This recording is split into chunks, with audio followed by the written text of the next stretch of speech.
Et un autre indicateur montre que l'économie française est en panne. Il concerne cette fois l'immobilier. Dans ce domaine, les crédits accordés aux particuliers sont en chute libre, moins 26,4% par rapport à l'année précédente, parce que les conditions d'attribution sont plus sévères, mais pas seulement. Il y a aussi beaucoup moins de demandes. Traduction immédiate sur le terrain.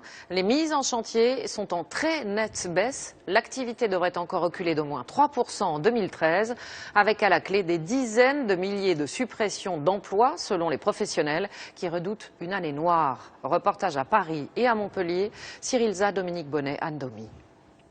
Le chantier prendra fin en juin prochain. Un immeuble de 35 appartements vendu sur plan il y a 3 ans à des particuliers. Mais au cœur de Paris, à 15 000 € le mètre carré, des projets comme celui-ci ont trouvé moins preneurs l'année dernière. Les investissements immobiliers sont des investissements longs, on s'endette sur 15 ou 20 ans.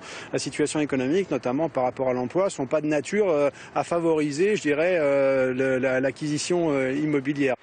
Et les ventes des promoteurs dans le neuf l'an passé s'en sont ressenties.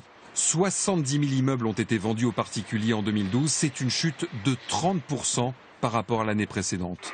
Moins de ventes, moins d'activité. En 2012, 14 500 emplois ont été détruits dans le bâtiment. À Montpellier, dans cette agence d'intérim spécialisée en travaux publics, pour les ouvriers, les offres d'emploi se font de plus en plus rares. Quand il y a du boulot, ils m'appellent. Quand il n'y a pas, moi, je viens faire bouger les choses. À la suite, ils me disent que bon, il y a la crise, faut attendre, ça ne bouge pas.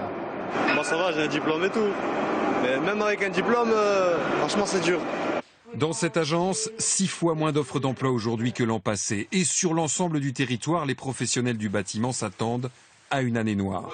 La faute à la crise, mais aussi, selon eux, à une fiscalité trop lourde. Construire serait devenu trop cher. Nous subissons une avalanche de mauvaises dispositions.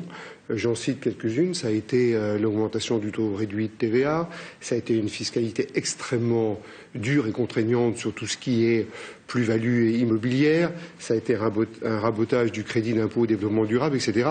Afin d'alerter les pouvoirs publics, la Fédération du bâtiment appelle les professionnels à exprimer leurs préoccupations le 31 janvier prochain sur les chantiers.